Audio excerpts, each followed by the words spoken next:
Hello everyone, Radhe Radhe, happy rainy day. पता है बाहर बहुत बारिश हो रही है।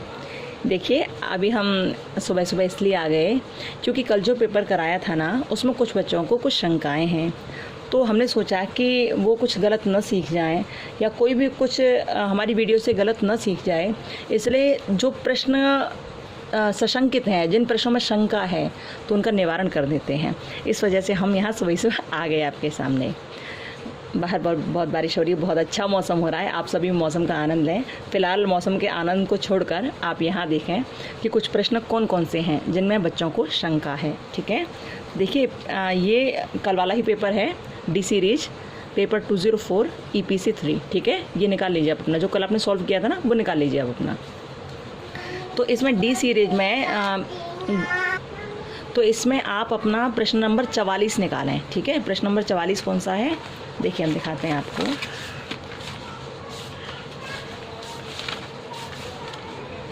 पहला प्रश्न ये है, इसमें बच्चों को कुछ शंकाएं हैं 44 में। देखिए इसमें लिखा है ना, बंधन और मोक्ष के कितने प्रकार हैं, ये पूछा है इसमें। क्लियर दिखा है ना, देख लीजिएगा, कल किया था ना, ये देखिए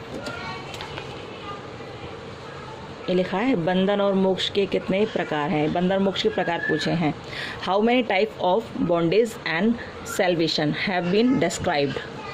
ठीक है, तो भैया ये क्या है, हमने इसमें बताया था कि 5 प्रकार हैं। इसमें कितने बताए थे, ये 5 प्रकार बताए थे। अब कुछ बच्चों को लग रहा है कि 2 प्रकार हैं, कोई बोल रहे हैं 4 हैं। तो आपको एक बात बताऊं कि ये सही भी है कि कहीं कहीं 4 लिखे और कहीं 5 लिखे, लेकिन 2 नहीं देखे हमने कहीं भी।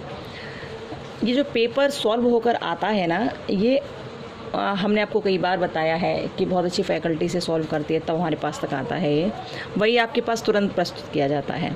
तो इसमें हम इतना टाइम नहीं दे पाते कि इसका थोड़ा अपने आप देखूँ या कुछ करूँ, इसलिए हम इसे नहीं बता पाए क्लियर कल। ठीक है, तो इसका जो आंसर है ना, वो 5 ही होगा। कुछ लोग कह रहे हैं 4 है, हाँ 4 भी कहीं कहीं है, लेकिन 5 अधिकतर है। चाहे आप जैन परंपरा के अनुसार देखो, चाहे आप हिंदुज़्म के अनुसार देखो, तो इसका 5 ही है। अब ये जो 5 हैं ना, मोक्ष 5 जो बताए गए हैं, क्योंकि बंधन और मोक्ष एक साथ पूछे हैं, तो जितने मोक्ष होंगे उतने ही बंधन होंगे। बंधनों से छुड़ाने का नाम ही तो मोक्ष है। परमात्मा की भक्ति पहुंचाना ही तो मोक्ष है। परमात्मा के चरणों का अनुरागी बनाना और भगवान के पास रख लेना ही तो मोक्ष है। तो ये मोक्ष ना 5 प्रकार के बताएं। हम आपको बताएं कौन कौन से हैं, कि इसमें जैसे आपने सुना होगा, सालोक्य, श्राष्टि, सारोप्य, सामीप्य और सायुज्य। ये 5 प्रकार के मोक्ष के बारे में बताया गया है। तो जो आपने बताया ना हमने कि सालोक्य मोक्ष कौन सा है। सालोक्य मोक्ष का मतलब है, जब आप जिसकी भी भक्ति करते हो, जिस परमात्मा की आप भक्ति कर रहे हो, तो आप जब अपने इस देह का अंत कर देते हो, अपने शरीर का जब अंत हो जाता है और हम जिस परमात्मा की भक्ति कर रहे हैं, तो हमें उसी के लोक में जाना पड़ता है। ठीक है, उसी के लोक में जाना पड़ता है हमें। तो ये होता है सालोक्य मुक्ति या सालोक्य मोक्ष। ठीक है, पहला होता है सालोक्य, यहाँ हम लिख देते हैं, और दूसरा होता है श्राष्टि। ठीक है, तो इसमें क्या होता है, इसमें समस्त ऐश्वर्य प्राप्त करने के बाद भी आप भगवान के पास पहुंचते हो, वहाँ भी आपको सारा ऐश्वर्य मिलता है। भगवान के पास जाकर भी आपको सारा ऐश्वर्य मिलता है। ये वो मोक्ष कहलाता है, ये शास्त्रीय मोक्ष कहलाता है। जब आप इस शास्त्रीय मोक्ष में चले जाते हो ना, तो वहाँ ऐश्वर्य तो मिलता ही है, लेकिन पुनः हमें इस धरती पर लौटकर भी आना पड़ता है। अच्छा, तीसरा जो मोक्ष है वो कहलाता है सामीप्य। ठीक है, वो कहलाता है सामीप्य। इस सामीप्य में क्या होता है कि आपने जिस परमात्मा की भक्ति की है, और आप जब इस संसार को छोड़कर जाओगे, तो जिस परमात्मा की आपने भक्ति किया, अब आप उसके लोक में तो हो ही, लेकिन उसके बिल्कुल करीब जाकर रहोगे। आप कहाँ रहोगे, उसके समीप जाकर रहोगे, करीब जाकर रहोगे। ठीक है, तो ये हो गया तीसरा मोक्ष। और चौथा मोक्ष कौन सा है, तो चौथा मोक्ष आता है सारूप मोक्ष। ठीक है, ये होता है सारूप मोक्ष। सारूप मोक्ष में क्या, कि आप उसके जैसे हो जाते हो, उसका जैसा रूप आपको मिल जाता है, मतलब आप उसके जैसे ही बन जाते हो, कुछ ऐसा हो जाता है कि जैसे आपके भगवान है ना, जैसे वो दिखेंगे वैसे ही आप अपने आप को देखने लगोगे। आप सारे जगत को अपना मान बैठोगे, आप सारे संसार को अपना मान बैठोगे। और आप सबसे प्रेम करोगे भगवान को देखकर। और यहाँ सारूप्य परमात्मा के लोक में जाने के बाद की अवस्था है। वहाँ आप पहुँच गए और वहाँ आप भगवान के सामने हो, उनका जैसा रूप आपको भी अपना लग रहा है, आप उनके जैसे रूप जैसे हो गए। कहते हैं ना कि जब आप किसी से प्रेम करते हो ना तो आप उसमें खो जाते हो, उसके जैसे हो जाते हो। तो यहाँ भी वही मतलब है, आप उस जैसा रूप ले लेते हो। तो बस यहाँ सारूप मोक्ष का वही मतलब है, ठीक है। और पाँचवा है सायुज्य। सायुज्य, ठीक है। पांचवा क्या है? सायुज्य। अब इसमें युज्य क्या, आप उससे पूरी तरह जुड़ जाते हो। युज्य का मतलब जुड़ना ही तो होता है, लीन हो जाना होता है इसका मतलब, उसमें लीन हो गए आप। अब आप उसके जैसे रूप वाले नहीं रहे, बल्कि आप वही बन गए। आप उस मतलब पूरा तरह ऐसे लीन हो गए आप उसमें कि आप निकल नहीं पा रहे। सबसे अच्छा मोक्ष यही होता है, सायुज मोक्ष। फिर आपको जब ये मिल जाता है ना तो आपको धरती पर दोबारा लौटना नहीं पड़ता है। तो भैया मोक्ष ये 5 प्रकार के बताए गए, सालोक्य, शास्त्रीय, सामीप्य, सारूप्य और सायुज्य, ठीक है। तो जिन भैया को कन्फ्यूज़न था भैया एक बार देख लेना आप, ये 5 प्रकार के मोक्ष बताए गए हैं। ओके, अब पेपर चेक करने वाले जाने क्या सही मानेंगे और क्या गलत मानेंगे। अच्छा, एक बात हमेशा याद रखना कि जितनी भी आंसर की जाती हैं कोई 100% कभी सही नहीं होती है। जो बड़े बड़े एग्ज़ाम है ना, इंडिया का जो बेस्ट लेवल का एग्ज़ाम है, यूपीएससी का एग्ज़ाम है, उसमें भी लोग कमी कर देते हैं। जो आंसर की देते हैं उसमें भी कमी हो जाती है। तो भैया ये तो बीएड का एग्ज़ाम है, इसमें भी कमी 1-2 प्रश्न गलत हो सकते हैं, ठीक है। अब जिन्होंने पेपर बनाया वो इसका क्या आंसर लगाते हैं वही जाने, लेकिन मोक्ष 5 प्रकार के होते हैं, ठीक है। आई होप आपको इसका आंसर मिल गया होगा। हमें सुबह लाना पड़ा क्योंकि बच्चों को कन्फ्यूज़न थी, और फिर अगर कहीं ऐसे ही प्रश्न आते तो फिर उसका आंसर क्या लगाएं, उन्हें सोचना पड़ता ना। इसलिए भैया बंधन मोक्ष 5 प्रकार के, ठीक है। और दूसरा प्रश्न है 49वां प्रश्न, 49वां प्रश्न है, आप निकालिए। हाँ, तो 49वां प्रश्न जो है ना, 49वें प्रश्न में, हाँ 49वें प्रश्न में ये है, ये प्रत्येक योग शिक्षक को अभ्यास सत्र की शुरुआत किसके साथ करनी चाहिए। तो कुछ किसी का इसमें थोड़ा शंका थी कि क्रिया है या आसन, तो भैया इसका आंसर आसन ही होगा, ठीक है। आसन से ही शुरुआत करते हैं, जब योग करते हैं ना, अभ्यास जब शुरू होता है तो स्टार्टिंग आसन से ही होती है। ओके, कहीं कहीं क्रिया दे रखा है लेकिन इसका सही आंसर आसन होगा। ओके, अब आप 60वां प्रश्न निकालिए। 60वां, आपका 60वां प्रश्न है, पंचक्लेशों का मूल कारण क्या है। पंचक्लेशों का मूल कारण क्या है। तो भैया जो पंचक्लेश हैं, 5 क्लेश होती हैं बड़ी भयंकर। उनमें जो सबकी नानी है ना वो अविद्या ही है। अविद्या ही इसका सही आंसर है। मूल कारण अविद्या है। अविद्या के द्वारा ही राग भी पैदा होता है, द्वेष भी पैदा होता है, अनेक प्रकार की क्लेश पैदा होती हैं। तो इसका सही आंसर 60 ही है, ये अविद्या ही है 60वें का, ठीक है। आप लगा लेना कि पंचक्लेशों का मूल कारण क्या है, अविद्या। कोई शंका मत करना, जो आपको बताया जा रहा है ये सही है, बिल्कुल परेशान नहीं होना है, ठीक है। अच्छा, और कौन सा प्रश्न था? और अभी एक प्रश्न और है शायद। अब आप 66वां प्रश्न निकालिए, 66।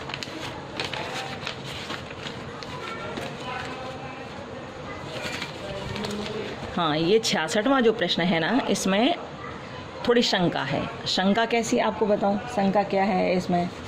तो देखिए, शंका ये है कि इसमें दिया है बाह्य विषयों के संपर्क से इंद्रियों के निग्रह करने का अभ्यास।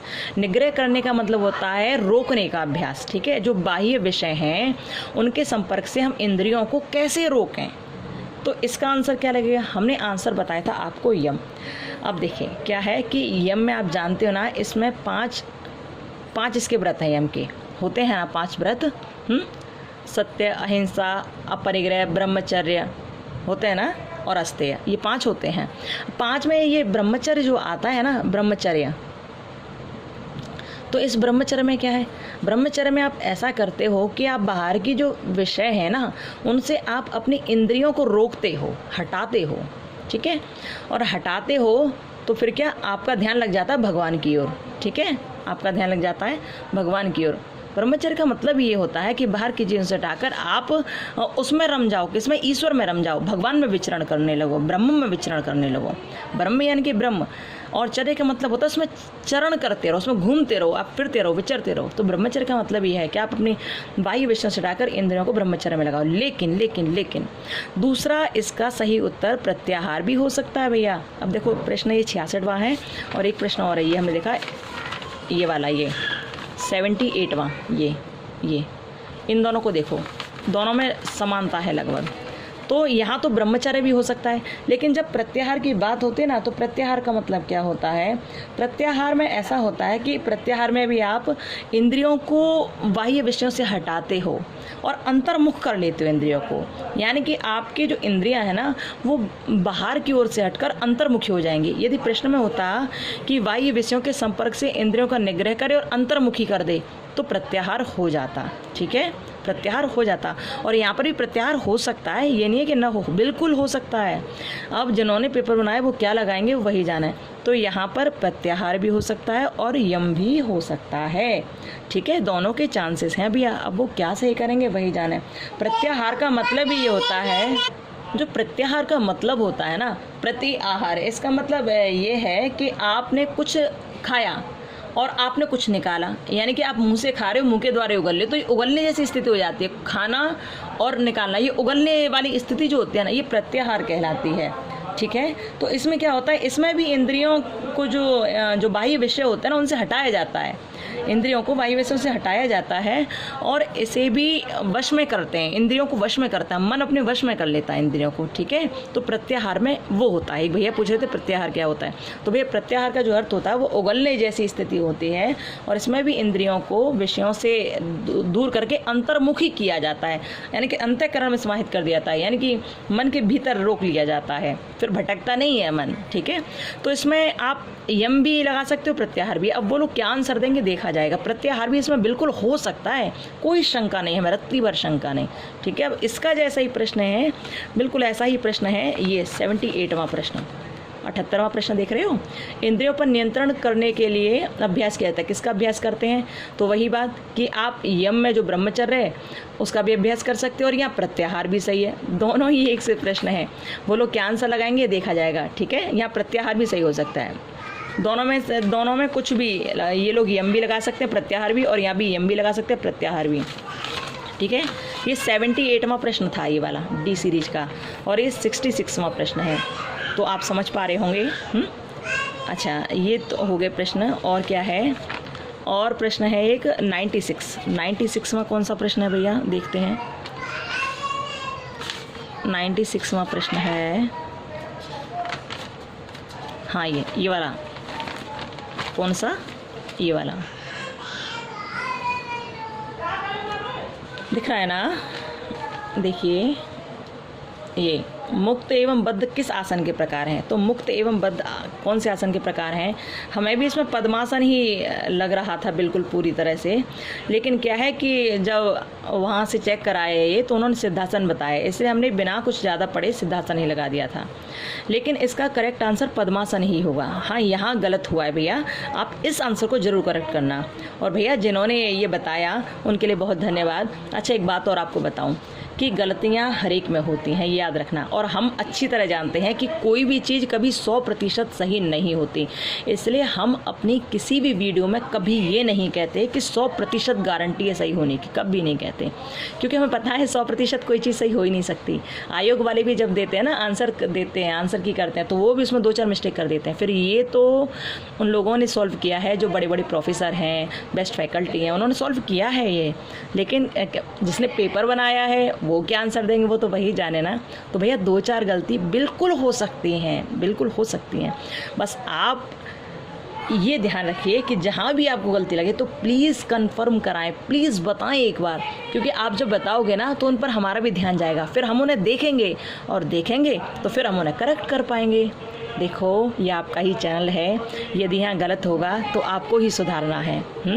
इसलिए आपको ध्यान रखना है कि जब भी आपको एक भी प्रश्न गलत लगता है तो प्लीज़ आप कमेंट बॉक्स में कहें कि ये आंसर गलत है, आप इसे करेक्ट कर लीजिए, तो उस पर दोबारा देखा जाएगा, रीचेक किया जाएगा। ठीक है, तो भैया याद रखना, ये जो क्वेश्चन हमने आपको बताए हैं 40वां, 49वां, 60वां, 66वां, 78वां और 96वां। ये प्रश्न जो बताए हैं इनमें जितने आंसर लगाए हैं आंसर तो सही है, केवल 96वां जो प्रश्न है ना उसमें पद्मासन आप लगा लेना करेक्ट, ठीक है। और बाकी हमने आपको बता ही दिया है कि किस में 2 चीज़ हो सकते हैं, किस में 5 हो सकते हैं, किस में यम या प्रत्याहार हो सकता है, ठीक है। वो लोग क्या आंसर देंगे वही जाने। ये जितने बताए हैं हमने तो इनका ध्यान रखना, करेक्ट कर लेना, इस वाले को ज़रूर करेक्ट कर लेना। ये पद्मासन होगा इसमें, हमने भी इसको देखा तो पद्मासन इसका आंसर सही है, ओके। और किसी को भी गलत लगे तो प्लीज़ भैया रिक्वेस्ट है आपसे, आपका चैनल है भाई, आप नहीं बताओगे तो बाहर के थोड़े ना बताने आएंगे, आपको बताना है, ठीक है, ज़रूर बताना। और एक बात और कि अब सरकारी कॉलेजों में तो प्रैक्टिकल की चर्चा हो रही है। वो लोग कह रहे हैं कि आपको 25 तारीख तक रिज़ल्ट आ जाएगा, तो हम ऐसा करते हैं कि आपकी फ़ाइल्स ले लेते हैं। तो अब तो सरकारी कॉलेज में अब क्या हो रहा है कि वो लोग फ़ाइल के लिए बोल रहे हैं, ठीक है। जो 18 तारीख को जमा होनी है तो भैया सरकारी कॉलेज वाले ज़रा सचेत हो जाएं। प्राइवेट कॉलेज में तो प्रैक्टिकल बहुत मुश्किल से होंगे, लेकिन हो सकता है वही फ़ाइल मांग लें। तो आपके कॉलेज में भी यदि फ़ाइल की चर्चा हो रही है और आपने नई फ़ाइल बनाई है तो आप बता देना ताकि हम आज ही अपलोड कर दें, ठीक है। और हाँ एक बात और कि आपने यदि कोई PDF नहीं बनाई है, जैसे कि पेपर 203 में बनानी होती है, नहीं बनाई है और बनाना आप चाहते हैं और कोई आपको समझ नहीं आ रहा क्या बनाएं, तो हम इसमें एक PDF सेंड कर देंगे, ठीक है। यहाँ पर एक वीडियो डाल देंगे PDF की, आप उसके अनुसार बना सकते हैं।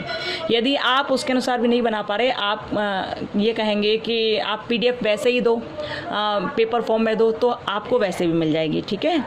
क्योंकि अभी टेलीग्राम चैनल तो नहीं बनाया है, लेकिन यदि आप इस तरह कहोगे कि आपको PDF फॉर्म में वो चाहिए, जैसे आप पेज निकलवा सको उनका, पेज निकलवा सको, प्रिंट आउट निकलवा सको, तो हम वैसे भी डाल देंगे। तो आप उसी को प्रिंट आउट निकलवा लेना उसी का।